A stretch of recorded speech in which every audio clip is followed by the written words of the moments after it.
제가 읽어드리도록 하겠습니다. 블레셋 사람이 다시 이스라엘을 치거늘 다윗이 그의 부하들과 함께 내려가서 블레셋 사람과 싸우더니 다윗이 피곤함에 거인족의 아들 중에 무게가 300세겔 되는 노창을 들고 세 칼을 찬 이스비브노비 다윗을 죽이려 하므로 스루야의 아들 아비새가 다윗을 도와 그 블레셋 사람들을 쳐 죽이니 그때에 다윗의 추종자들이 그에게 맹세하여 이르되 왕은 다시 우리와 함께 전장에 나가지 마옵소서 이스라엘의 등불이 꺼지지 말게 하옵소서 하니라. 그 후에 다시 블레셋 사람과 곱에서 전쟁할 때에 후사 사람 시프게는 거인족의 아들 중에 삽을 쳐 죽였고 또다시 블레셋 사람과 곱에서 전쟁할 때에 베들레헴 사람 야레오르김의 아들 엘하나는 가드 골리앗의 아부 라흐미를 죽였는데 그 자리에 창자루는 배틀째 같았더라. 또 가드에서 전쟁할 때에 그곳에 키가 큰 자 하나는 손가락과 발가락이 각기 6개씩 모두 24개가 있는데 그도 거인족의 소생이라. 그가 이스라엘 사람을 능욕함으로 다윗의 형 삼마의 아들 요나단이 그를 죽이니라. 이 네 사람 가드의 거인족의 소생이 다윗의 손과 그의 부하들의 손에 다 넘어졌더라. 아멘. 자, 다윗은 40년 동안 왕의 역할을 감당해 왔습니다. 7년 6개월을 헤브론에서 왕노릇했고 유다의 왕으로 왕노릇했고 그리고 33년을 이스라엘 전체 왕으로 다스리며 섬겨왔습니다. 자, 그렇다면 이스라엘에서 이스라엘에서 보통 왕의 역할 무엇을 요구해 왔습니까?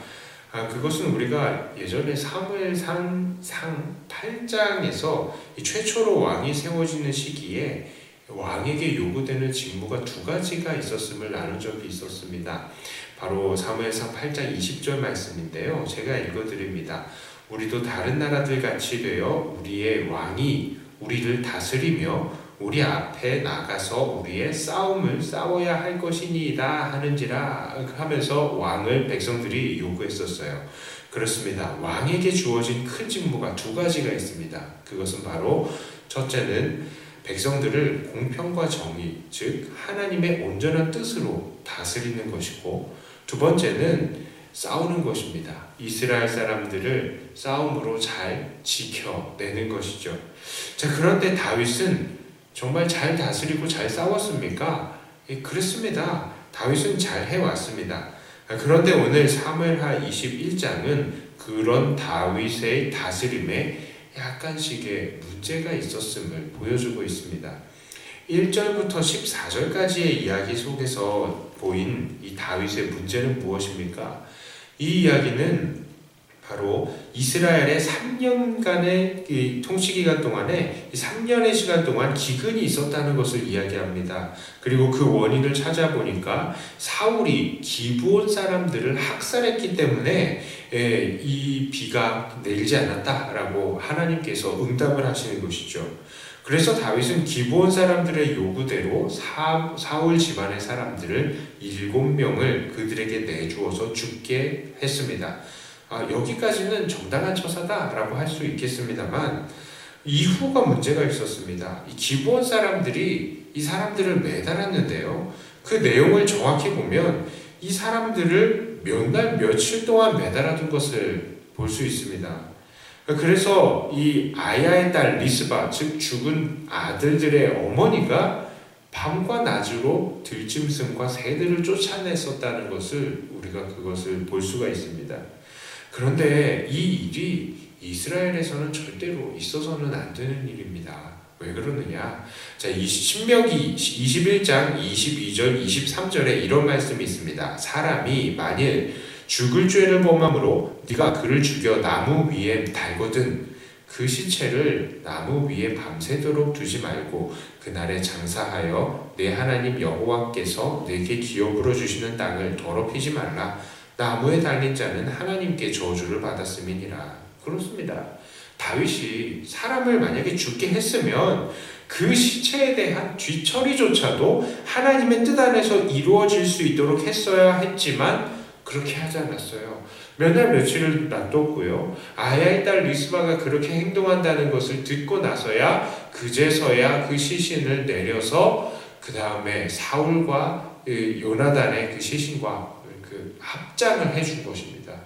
그것은 그 뒤에야 비가 내렸다라고 이야기해요. 그 뒤에야 이제 기근이 멈췄다라는 것을 이야기를 하죠.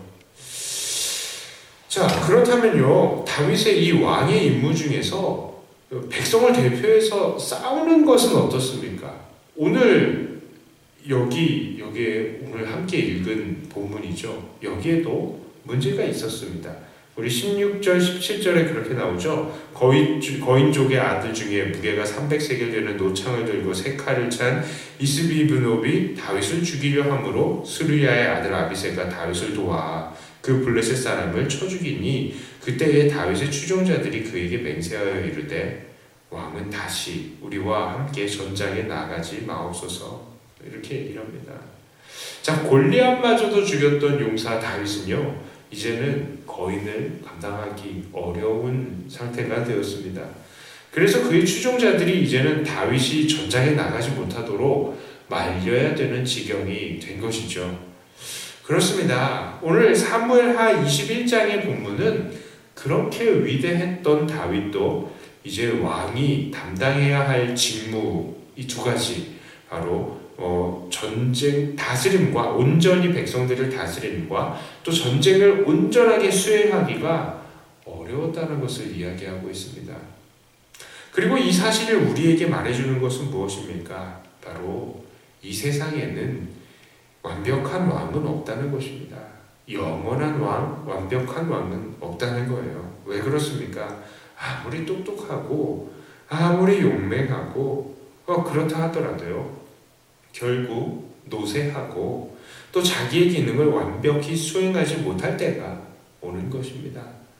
이 세상에 완벽한 왕이 없다는 것을 깨닫게 하는 이 본문은 결국 사무엘하 이 말씀을 읽는 모든 독자들, 그러니까 당시에 이스라엘의 백성들과 그 이후에 모든 하나님의 백성들에게 한 가지 중요한 역할을 해오고 있습니다. 그것은 무엇이냐 하면 바로 이 세상에는 완벽한 왕이 없으니 하나님의 영원한 왕 되심을 바라게 한 것입니다.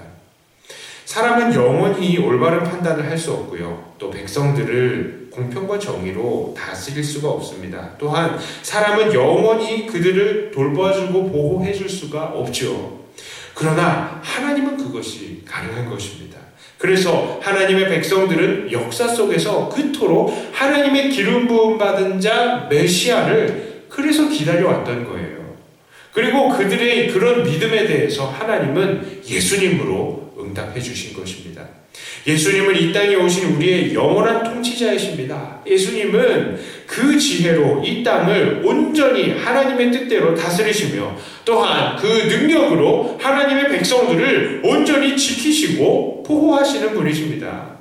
이런 면에 있어서 우리들 믿음의 선배들보다 훨씬 더 많은 것들을 받은 복된 성도들입니다. 왜요? 우리 구약의 성도들은 그렇게 기대하고 기다렸던 진정한 왕을 우리는 직접 모시고 살 수 있기 때문입니다. 그러므로 오늘 우리들은 첫째로 우리들의 영원한 왕으로 오신 예수님을 믿음으로 받으며 진정한 왕으로 모셔야 할 것입니다. 그때에 우리는 우리 주님의 온전한 통치와 지키심을 우리의 삶에 적용시킬 수가 있는 것입니다.